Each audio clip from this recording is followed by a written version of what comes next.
How's it going, everybody? Welcome to the Jeep Man King channel, and I've got something interesting for you guys and gals out there. That if you've got a dishwasher that has malfunctioned like mine has, I'm going to take you through the process on some things that you can check and hopefully fix yours like I'm getting ready to fix mine.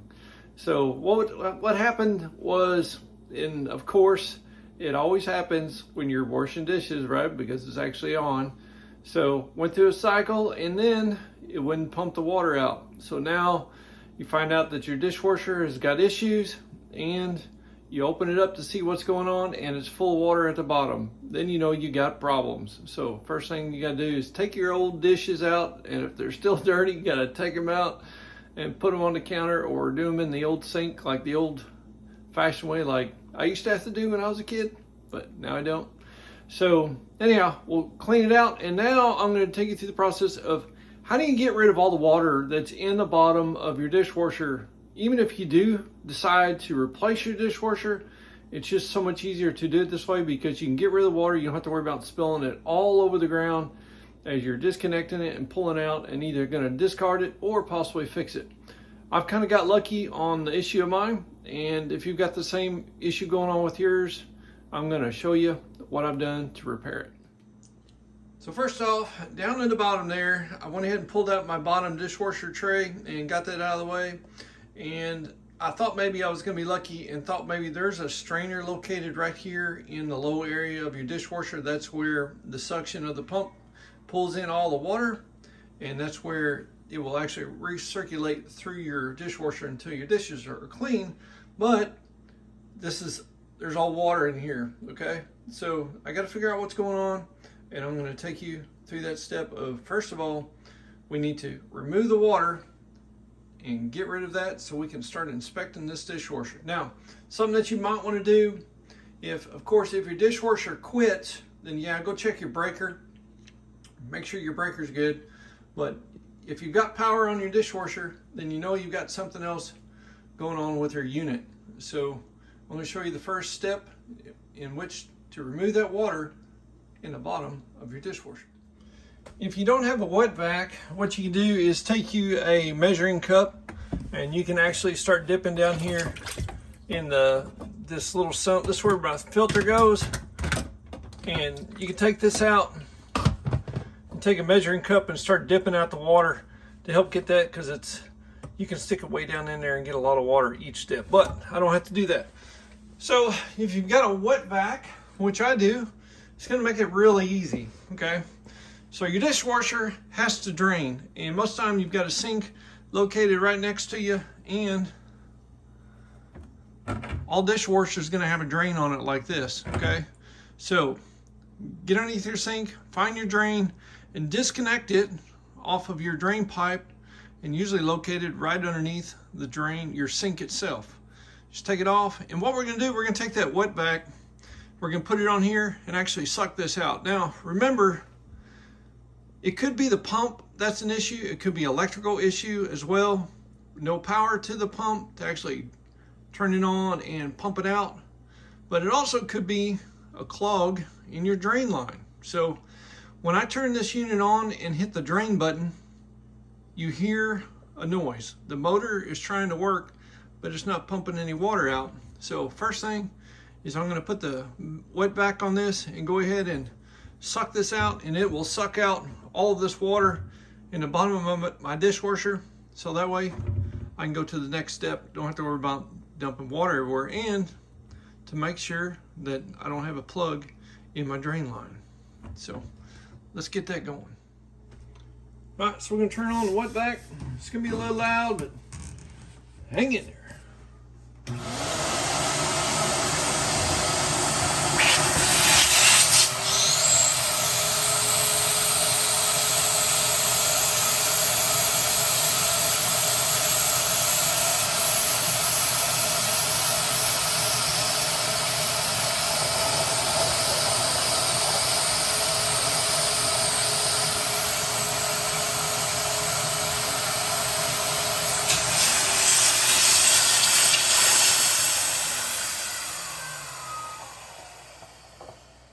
All right, so As you saw, my line starting to jump around a little bit. That was the end of the water in there, and now I've got all my water sucked out of all my pan in here.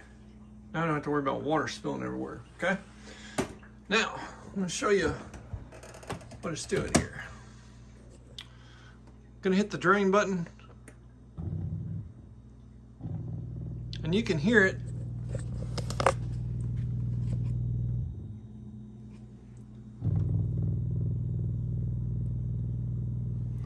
So it's trying to pump, but there's nothing coming out. So we know we have power. We know all of the electrical is working in the board here, and shouldn't have any issues there. Now we're just gonna find out what else is the issue. So let's check out the pump, see what's going on there. All right, so underneath the dishwasher, you're gonna have a little cover plate that goes across here. Just take that off so you can have access to underneath the dishwasher itself. And if you're gonna be sticking your hand up there and you don't know what you're doing, you need to go ahead and disconnect the power on that so you don't get electrical shock. Okay, so underneath, I went ahead and disconnected this is the discharge line from the pump. So it sucks it from the pan of the dishwasher to the pump, and then this goes to the discharge line that goes to the bottom of the sink drain. So that is all good. A lot of air. I went ahead and turned the wet vac on, made sure everything's clean. It's all clear. Don't have any blockages there. So the next thing is I'm gonna visually look up in there. The pump sits right towards the front of this unit, so it's gonna be real easy to see what's going on. Okay, so I'm looking up in there, and it's gonna be hard for you guys to get a camera up there and to see, but I can actually see up inside the pump itself where I disconnected that drain line. And I'm gonna turn the drain back on and see if I can see that pump moving. And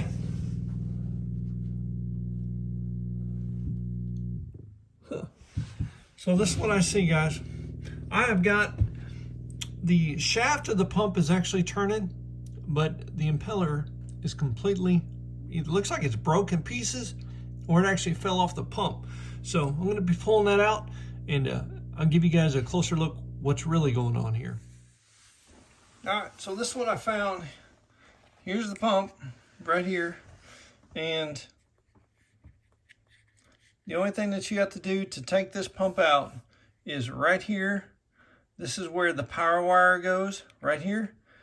All you have to do is depress this little clip right here, and that plug will slide right out, okay?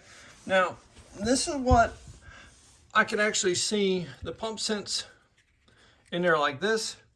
The drain line connects to the housing right here, okay? So you take that off, and on the end of the shaft is supposed to be this little impeller. As you can see, some of the blades are broke off, and by looking up in that drain hole, I can see the shaft actually turning as this pump is actually working, except this right here. I could see part of it, but I couldn't see the whole thing until I got it out. So what has happened here, this just completely come off, and some of the ears are broke off there. So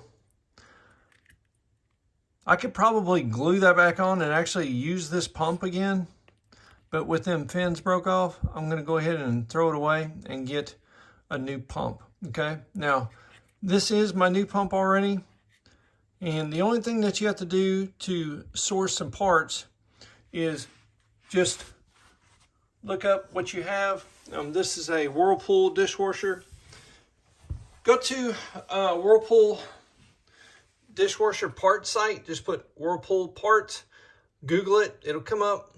Then you'll actually get on there, and all you need is your model number and serial number, and you can actually find that on your unit itself.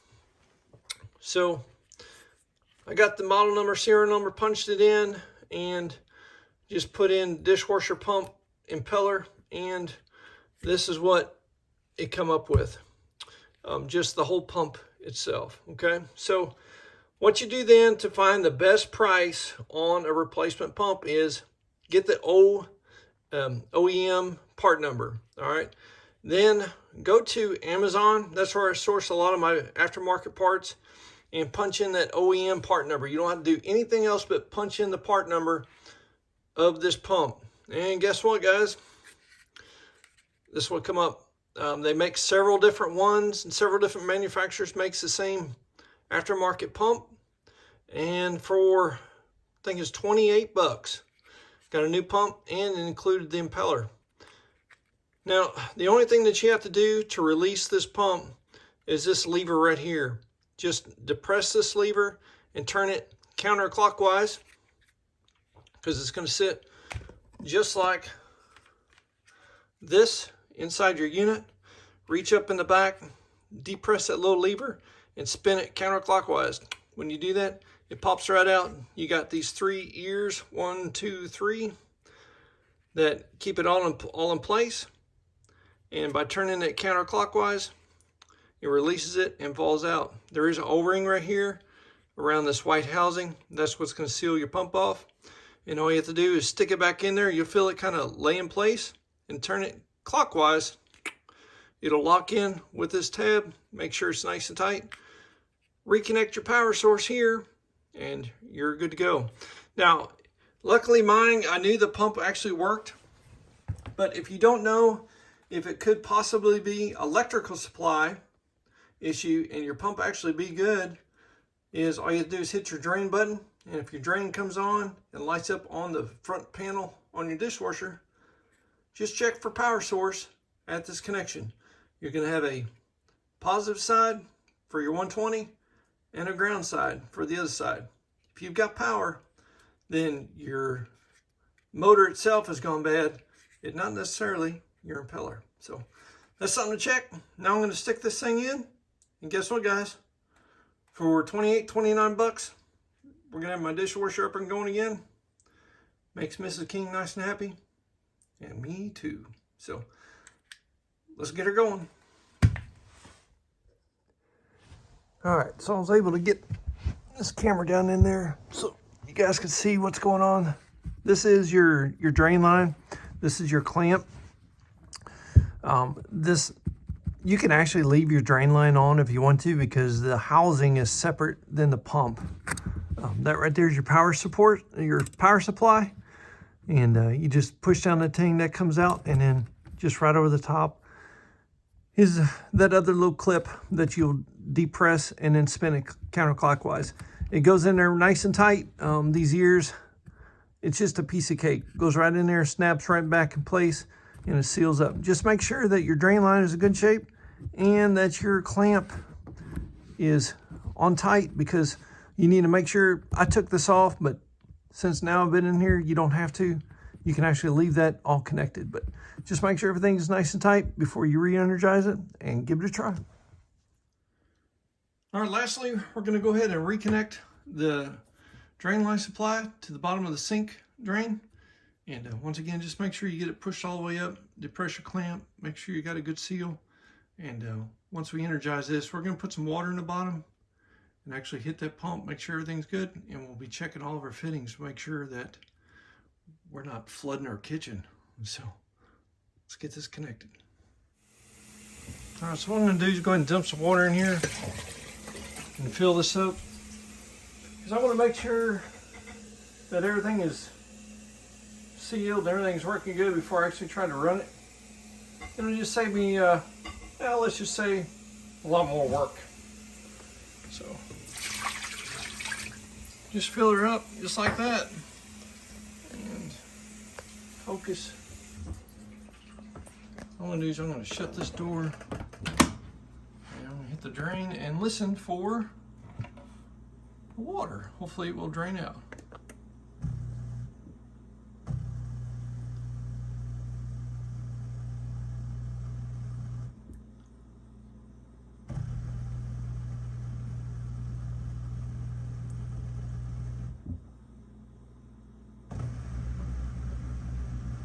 And yep, guess what, everybody? It is draining as I speak.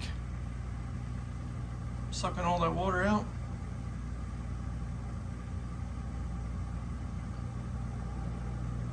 Wow. And that's it right there. It's done. So let's check it. Do a double check. Yep. That is completely dry. It sucked everything out that I just put in there. So, guys, if you got the same problem that I had, now you know how possibly to fix yours for on the cheap too. And that's what's so nice. Instead of buying a new unit, we actually went to check them just to see what they was running, and you know, they're running for around $350 on up, especially for a good one. So for 28, 29 bucks, this in here is good to go. So everybody, thanks for coming along today. A little short video on how to possibly fix your dishwasher and save you a few bucks, especially right before Christmas. So thanks for watching. If you haven't already, hit the like and subscribe for me. And oh yeah, by the way, there's a serial number and model number right there on the side. If you're looking for some parts for yours, that's where you can find it at, right there. Okay? Hey, we'll catch you next time on some new videos. And guess what, guys? More things to come on the Jeep Man King channel. Thanks for watching. God bless. And by the way, Merry Christmas. And we'll see you soon. Bye.